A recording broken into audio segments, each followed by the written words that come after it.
Hello guys, welcome to physics माइथ।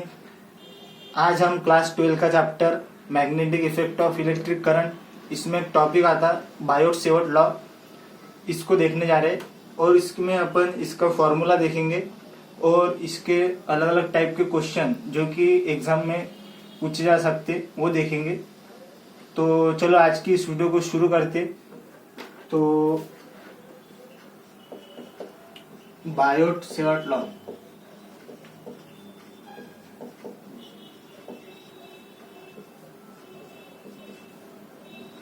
ये समझो अपने पास एक करंट कैरिंग वायर है जिसमें से आई का करंट फ्लो कर रहा। तो आपको इस वायर के कारण ये पी पॉइंट पे मैग्नेटिक फील्ड निकालनी है। तो यहाँ पे मैंने एक स्मॉल एलिमेंट लिया डीएल, जो कि हमेशा रहता along the direction of current. ये आपको ध्यान में रखना है, DL along direction of current. और ये डीएल से पॉइंट पी को ज्वाइन करने वाला जो ये वेक्टर है इसको बोलते हैं आर वेक्टर। तो एक करंट कैरिंग वायर है जिसमें से आई का करंट फ्लो कर रहा। आपको इस पी पॉइंट पे मैग्नेटिक फील्ड निकालनी है due to this current carrying wire. तो इसका डेरिवेशन है जो कि आपको कोई यूजफुल नहीं है, आपको डायरेक्ट इसका फॉर्मूला ध्यान में रखना है। तो इसका ये जो फॉर्मूला आता है डिराइव करने के बाद, ये आता है mu naught upon 4 pi I upon R sine alpha plus sine beta. आपको ये फॉर्मूला ध्यान में रखना है कि मैग्नेटिक फील्ड का फॉर्मूला बायोट सेवर्ट लॉ, एक वायर के वजह से ये फॉर्मूला है mu naught upon 4 pi I upon R sine alpha plus sine beta. अब ये फॉर्मूले में समझो ये अपने पास एक करंट कैरिंग वायर है आई, आपको ये पी पॉइंट दिया हुआ है, यहाँ पे आपको मैग्नेटिक फील्ड निकालनी है इस करंट कैरिंग वायर के वजह से। तो आपको क्या करना है, ये जो वायर के कॉर्नर है इससे पी पॉइंट को ज्वाइन करना है। तो ये मैंने ज्वाइन कर दिया और ये पॉइंट से वायर पर परपेंडिकुलर डालना। ये परपेंडिकुलर हो गया, ये हो गया आर। और ये जो एंगल है ये अल्फा, ये बीटा, दोनों अपोजिट सेंस में, एक है क्लॉकवाइज तो दूसरा है एंटी क्लॉकवाइज। ये अल्फा बीटा, ये जो एंगल है ये पॉइंट से वायर के कॉर्नर से एंगल है। पॉइंट से वायर, ये पॉइंट है वायर के कॉर्नर से एंगल। और आर जो है ये पॉइंट से वायर तक का परपेंडिकुलर डिस्टेंस है। पॉइंट से वायर तक का परपेंडिकुलर डिस्टेंस है। तो अपन ने क्या देखे कि बायोट सेवर्ट लॉ का एक फॉर्मूला है mu naught upon 4 pi I upon R sine alpha plus sine beta. उसके बाद ये करंट कैरिंग वायर है, आपको क्या करना है, वायर के कॉर्नर से पॉइंट को ज्वाइन करना और पॉइंट से वायर पर परपेंडिकुलर डालना। ये लाइन ध्यान में रखो कि वायर के कॉर्नर से पॉइंट को ज्वाइन करना और पॉइंट से वायर पर परपेंडिकुलर डालना है आपको। और ये अल्फा बीटा जो है ये पॉइंट से वायर के कॉर्नर के एंगल है, एक क्लॉकवाइज है तो दूसरा है एंटी क्लॉकवाइज। और ये आर जो है ये पॉइंट से वायर तक का परपेंडिकुलर डिस्टेंस है। इतना नोट कर लो, फिर आगे बढ़ते हैं।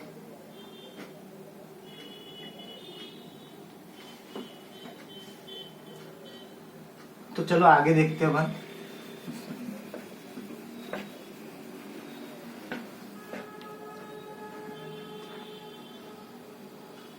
अब आपको निकालना है डायरेक्शन ऑफ मैग्नेटिक फील्ड।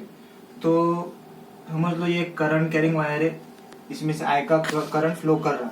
तो आपके पास 4 पॉइंट है, ये समझो P1 है, ये P2 है, ये P3 है, ये P4 है। 4 पॉइंट से आपके पास आपको हर जगह डायरेक्शन बतानी है मैग्नेटिक फील्ड की।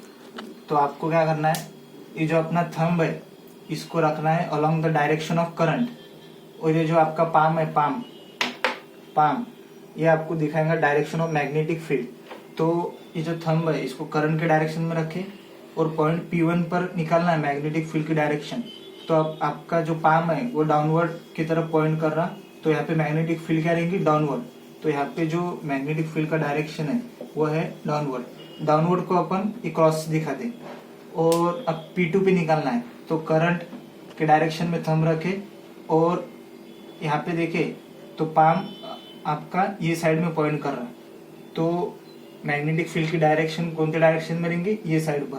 तो यहाँ पे मैग्नेटिक फील्ड की डायरेक्शन इधर है, आपको P3 पर निकालना है।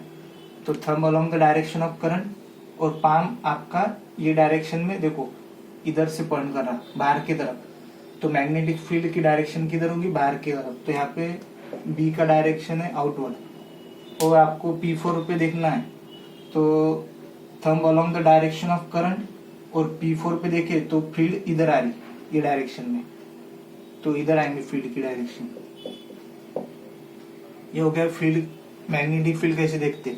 आपको क्या करना है, thumb along the direction of current, और ये जो पाम है ये दिखाएगा डायरेक्शन ऑफ मैग्नेटिक फील्ड।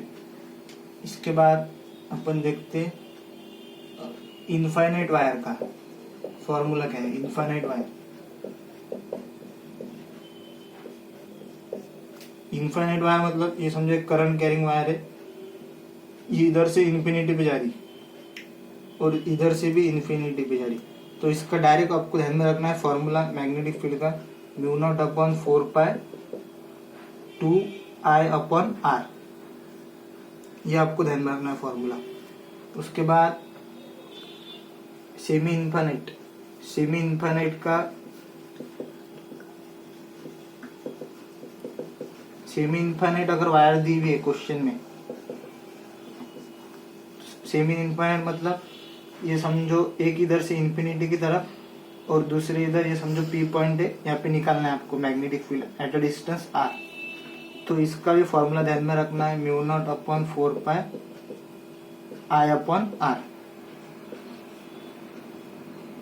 तो इनफाइनाइट मतलब दोनों इधर से इन्फिनिटी तक, और सेमी इनफाइनाइट मतलब एक इधर से इन्फिनिटी और दूसरे इधर वायर इन्फिनिटी पर नहीं रहेंगी, कुछ पॉइंट पर निकालनी पड़ेंगे आपको मैग्नेटिक फील्ड। तो इसका फॉर्मूला है μ0/4π I/r, और इसका है μ0/4π 2I/r। तो इतना नोट कर लो, फिर आगे बढ़ते। आपने नोट कर लिया होगा तो चलो आगे देखते।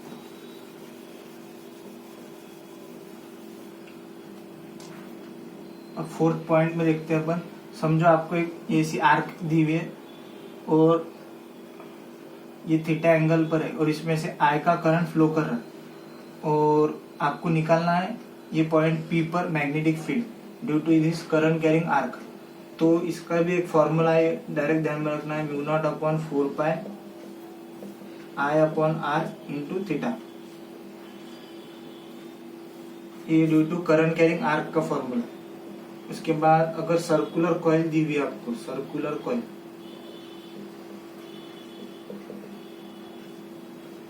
सर्कुलर कॉइल है, इसमें से I का करंट फ्लो कर रहा, तो इसका फॉर्मूला है μ0I/2r। ये सभी आपको ध्यान में रखनी है, इतना नोट कर लो, फिर आगे हो। आपने नोट कर लिया होगा तो चलो अब अपन इसके अलग अलग टाइप के क्वेश्चन देखते। तो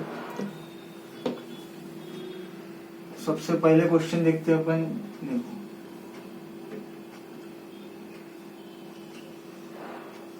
ये आप लोगों को एक करंट कैरिंग वायर दी हुई है, इसमें से I का करंट फ्लो कर रहा है, और आपको ये P पॉइंट पे मैग्नेटिक फील्ड निकालनी है, और ये जो आर्क है इसका रेडियस है R, आपको इसके कारण P पॉइंट पे मैग्नेटिक फील्ड निकालनी है। तो आपको ऐसे क्वेश्चन में क्या करना है, सबसे पहले जितनी भी वायर है उसको नंबरिंग करनी है। मतलब ये इतनी वायर है, इसको 1 नंबर, यहाँ से यहाँ तक इतनी वायर है, इसको 2 नंबर, यहाँ से यहाँ तक कितनी वायर है, इसको 3 नंबर।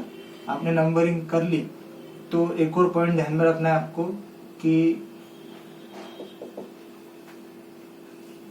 अगर point on axis of wire है, पॉइंट अगर ऑन एक्सिस ऑफ वायर है तो आपको मैग्नेटिक फील्ड जो है वो 0 लेना है। तो पॉइंट अगर वायर के एक्सिस पर है तो मैग्नेटिक फील्ड 0 लेना है। तो देखो इसमें ये पॉइंट जो है, अब इतना जो वायर का पोर्शन है B1, ये वायर के क्या है, एक्सिस पर है, ये वायर की एक्सिस है। तो एक्सिस पर है तो B1 कितना रहेगा, 0। और B3 भी वायर की एक्सिस पर ही है तो B3 भी क्या लेंगे, 0। और ये जो B2 है ये एक आर्क बना, आर्क। तो अभी मैंने बताया कि जो आर्क का फॉर्मूला है वो क्या है, μ0/4π I/r इंटू थीटा। यहाँ पे थीटा कितना दिख रहा है आपको, पाई, 180 डिग्री है। तो जो B2 का कंट्रीब्यूशन है वो कितना आएगा, μ0/4π I/r। थीटा कितना है यहाँ पे, पाई, 180 मतलब पाई। तो ये पाई पाई कैंसिल हो गया, तो ये आ गया μ0I/4r। और इसकी डायरेक्शन अगर लिखनी है आपको, डायरेक्शन, तो अभी देखे अपन ने, तो इसमें करंट कौन से डायरेक्शन में, इधर, और पॉइंट किधर है, ये डायरेक्शन में। तो इधर फिंगर को कर्ल कर लेना, तो क्या आएंगे डायरेक्शन, इनवर्ड। तो इसकी डायरेक्शन जो है वो इनवर्ड आएंगे। इतना नोट कर लो, फिर देखते हैं आगे।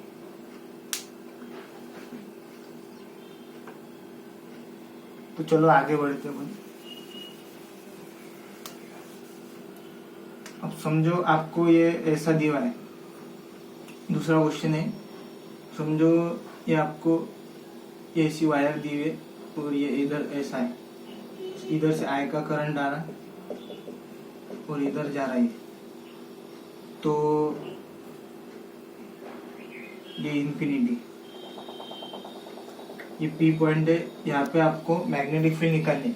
तो अभी बताया मैंने कि सबसे पहले जितने वायर है उनकी नंबरिंग कर लो।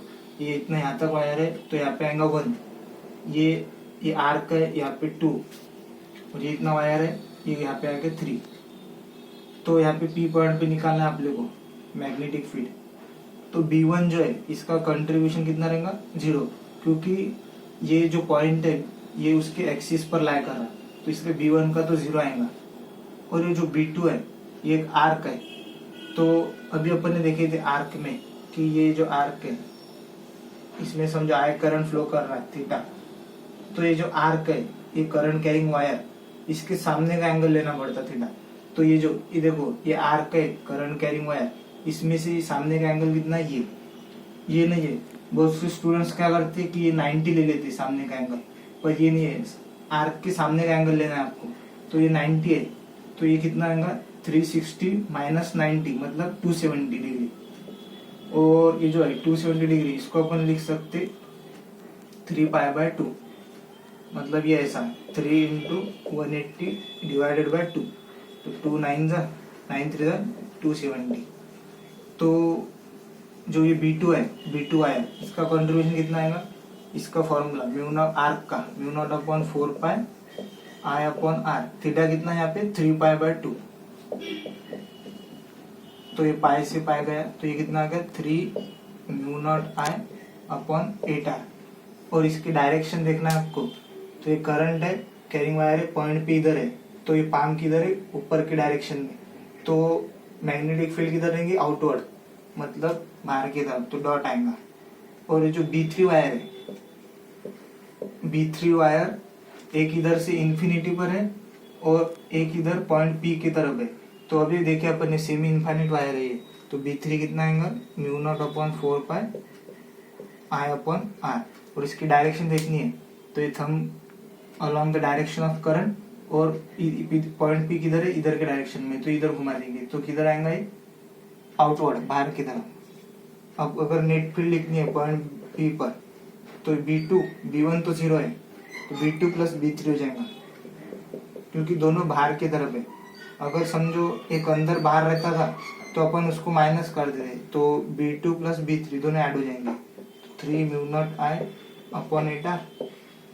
Plus mu naught upon 4 pi I upon R. तो आउटवर्ड हो जाए, इतना नोट कर लो फिर आगे बढ़ो।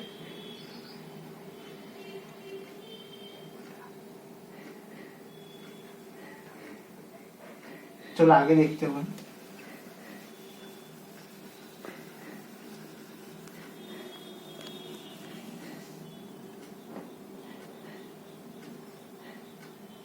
तीसरा क्वेश्चन देखते, समझो आपको ये ऐसा दिया है, ये पॉइंट पी है, यहाँ पे निकालना है आपको मैग्नेटिक फील्ड। तो ये इन्फिनिटी है, इधर भी इन्फिनिटी है, तो और करंट कैरिंग, ये ऐसा करंट फ्लो कर रहा है इसमें, ये रेडियस इसका आर है। तो पी पॉइंट पर मैग्नेटिक फील्ड लिखना है, तो सबसे पहले नंबरिंग कर लेना। इतना वायर है 1, यहाँ से यहाँ तक इतना वायर है 2, यहाँ से इतना वायर है 3। तो ये जो है B1 ये सेमी इनफाइनाइट वायर है 1 और 3 भी सेमी इनफाइनाइट है, तो दोनों की सरी करेंगे। B1 पर डायरेक्शन देखना पड़ेगा, तो B1 की डायरेक्शन कितनी कैसे आएंगी, इनवर्ड, अंदर की तरफ आएंगी। तो B1 आएगा mu naught upon 4 pi I upon R, कितना आएगा वो इनवर्ड डायरेक्शन में। और B3 देखें तो thumb along the direction of current और पाम इधर आ रहा आउटवर्ड डायरेक्शन में। तो B3 जो है वो आएगा mu naught upon 4 pi I upon R outward direction में। और B2 के कारण देखे, B2 तो ये कितने अभी देखे थे अपन ने कि आर्क फॉर्म कर रहा है, 180 डिग्री एंगल है, तो mu naught upon 4 pi I upon R into theta कितना है पाई। तो ये पाई से पाई चल जाएगा, तो आएगा mu naught I upon 4r। और इसकी डायरेक्शन देखनी है आपको, तो direction thumb along direction of current, तो पॉइंट पी आउटवर्ड आ रही। और अगर नेट फील्ड लिखनी है, नेट फील्ड पॉइंट पी पर, तो B3 प्लस B2 ऐड हो जाएगा क्योंकि वो दोनों आउटवर्ड है, और माइनस हो जाएगा B1। B3 plus B2 add हो जाएगा और माइनस क्या हो जाएगा B1। तो B3 कितना है mu naught upon 4 pi I upon R plus B2 mu naught I upon 4r minus है B1 mu naught upon 4 pi I upon R. इसको आप कॉमन निकाल के सॉल्व कर सकते, तो इतना नोट कर लो।